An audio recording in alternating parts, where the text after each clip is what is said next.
The darkest web. Happy summer, minions. June is here, the season of swimming pools, barbecues, and sweating like a vampire walking the plank over a sea of holy water while we work on props in our garages. Speaking of vampires, last time I mentioned What We Do in the Shadows on FX. I am loving it. If you enjoyed the film of the same name, you simply must check this show out. It's hilarious and the sets and costumes are really quite wonderful. So while it isn't really scary, there's still lots of visual interest and inspiration to be found for the haunter. Also, there's more chilling adventures of Sabrina to check out on Netflix. There's one season, but it's been split into 2 parts. Part 1 has 11 episodes, and the newer Part 2 is made up of 9 more episodes. It's really a fun show, and I can't wait for more episodes. While we're talking about new streaming entertainment, definitely check out the Scary Stories documentary, now available on Amazon. If you are a kid who enjoyed the collection of horror stories from the Scary Stories to Tell in the Dark books, I really think you'll enjoy this documentary. It includes a variety of interviews with the author's family, artists, scholars, fans, and so on. These awesome books were a gateway into horror for many youngsters, including me. I had these books on permanent checkout from my elementary school library, and bless my school librarian for supporting my obsession with these beautifully illustrated, creepy books. The documentary isn't perfect, and I could nitpick the flaws in production or editing, but honestly, that'd really be doing a disservice to what was, in all, a really enjoyable film. Hey, that's the perfect segue into my next topic, horror-themed art. Specifically, let's talk more about Stephen Gammell.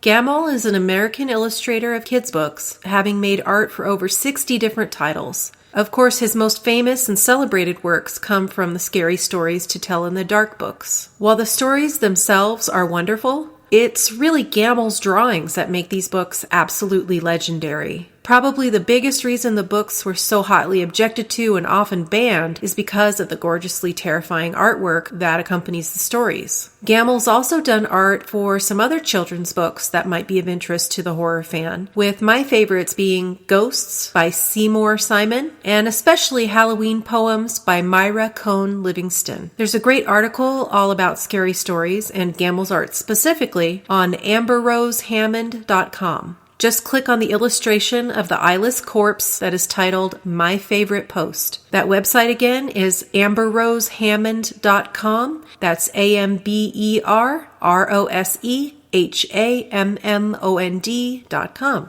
Another notable horror artist I think you might enjoy is Australian sculptor Mark Powell. You can tell his work has definitely been influenced by Geiger, Bosch, and Salvador Dali, but his work is very much unique and fully his own. His collection of work, titled Dream Dioramas, is made up of incredibly detailed miniature scenarios of gore and mayhem. These nightmarish dioramas feature disturbing figures that are both somehow realistic and surreal at the same time, bound in torture chambers, cannibalizing each other and themselves. While absolutely horrifying and gruesome, there's an odd kind of beauty and captivating quality that's really hard to describe.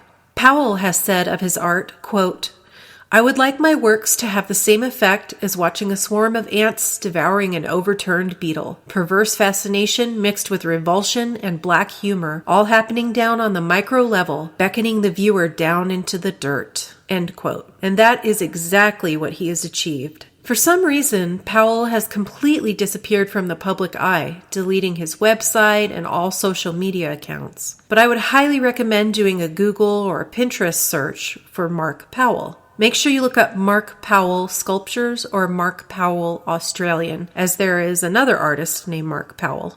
And thanks to Jim Transu for the article about Powell. I'll include the link to that article in the show notes.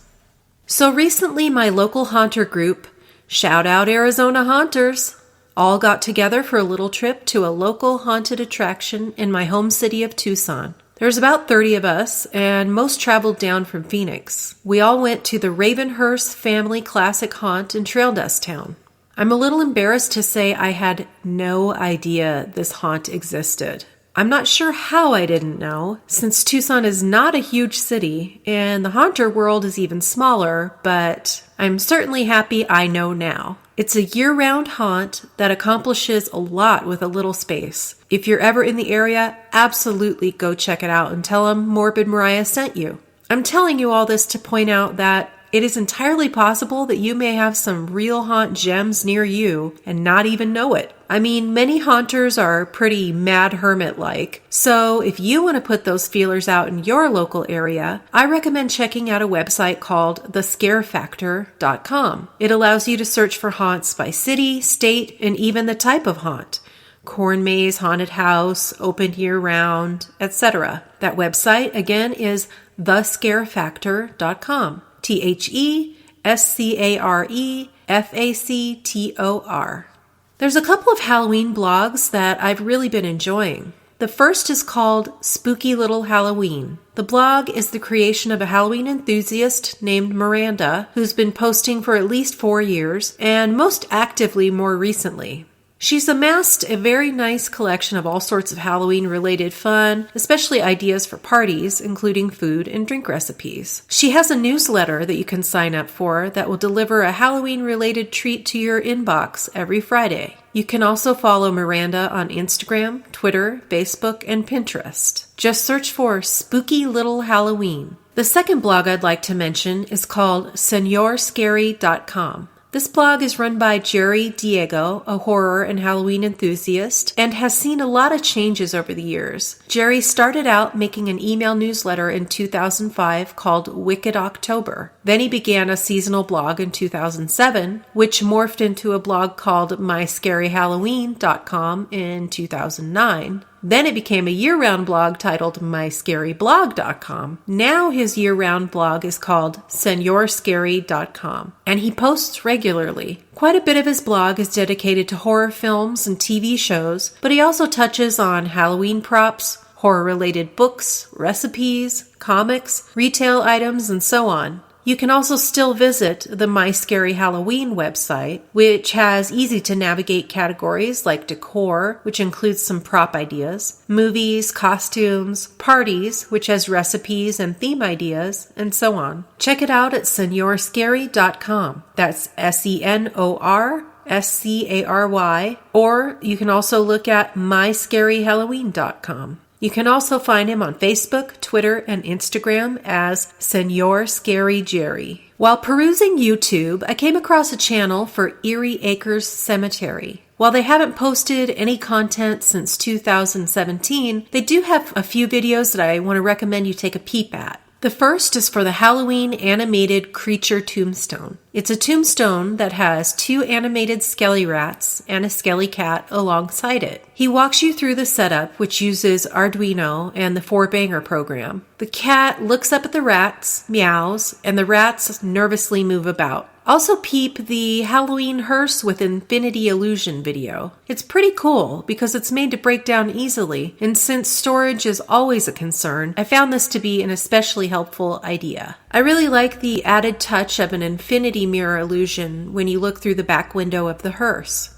Take a look at the Halloween Illusion Infinity Guide video, where he shows in detail how to make it work effectively. And finally, watch the Eerie Acres Cemetery Halloween Night 2016 video so you can see all his prop setup with the lighting. I'm hoping to see Eerie Acres return this year. In my searching for interesting Halloween haunts and artists, I found an Instagram account that features some of the most beautiful haunt lighting I've ever seen. Check out the Instagram of Jason Sievers. It's an unusual spelling. It's Jacensievers.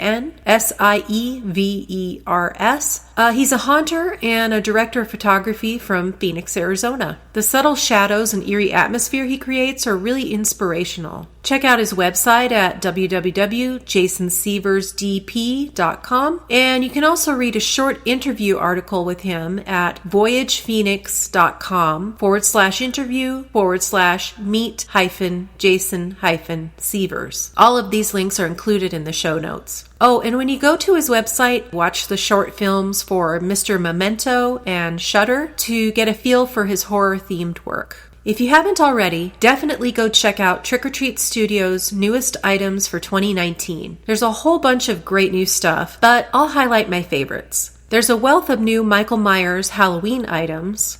The Necronomicon book from Evil Dead is pretty great. I absolutely love the new Creepshow masks of Harry and Becky. They're the couple that Leslie Nielsen drowned in the bit called Something to Tide You Over. Ted Danson played the drowned man. Classic. There's lots of new Pennywise the Clown items. And remember that creepy bear dog man that was giving a BJ to the other guy in The Shining? Well, now you can be him for Halloween because Trick or Treat Studios has a Roger the Dogman mask. Just go to trickortreatstudios.com and peruse all the great new stuff. That's trickortreatstudios.com. And finally, if you're looking for a gift for someone who's a Halloween or horror lover and don't want to spend a lot, but you also want something that's kind of awesome, I want to recommend a cool shop on Etsy called Bedlam Supply Company. Their products celebrate Halloween, horror, and 80s nostalgia. I've bought a few of their banner garlands, and I really love them. A few of my favorite banner garland sets are themed with The Twilight Zone, The Shining, Beetlejuice, The Addams Family, Nightmare on Elm Street, and Little Halloween Creeps, which features photos of kids in old-timey Halloween costumes. They have awesome pill stash tins. Check out the ones that look like Victorian labels for arsenic and cyanide. Those are about $6.50. They also have a bunch of pinback buttons, both single, large buttons and sets of smaller buttons. My favorites of those are probably the Ladies of Horror, featuring Morticia Addams, Lily Munster, Elvira, and Vampira, and Vladislav from What We Do in the Shadows. His button says, "Dead but delicious." There's also Scary Stories to Tell in the Dark buttons featuring Gamel's amazing artwork.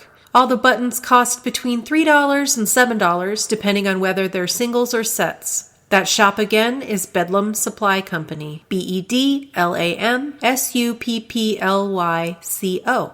And I think that about wraps it up for me this time. Until we meet again, keep it creepy and keep creating. I'll be here, covertly crawling around the coolest crevices of the darkest web.